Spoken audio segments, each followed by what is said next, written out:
Hey everyone, if you are using Ynab and want to master the auto assign buttons in the latest Ynab S8 update, you are in the right place.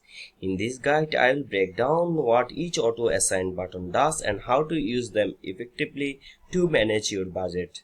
So let's get started.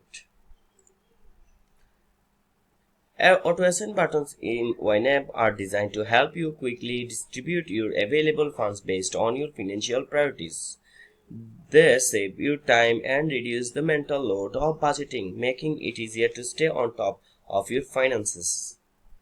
Here's a quick rundown of the main auto-assign buttons. Under funded automatically fills categories that have goals, scheduled transactions, or upcoming expenses.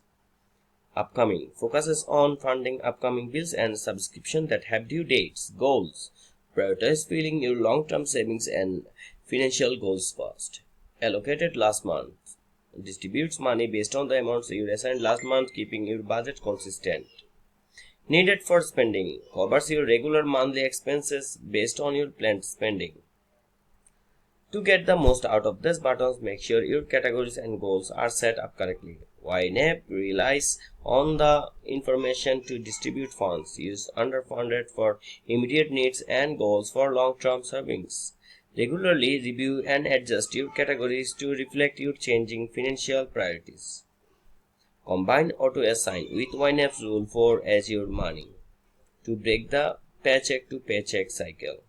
Use allocated last month if your expenses are relatively stable and predictable.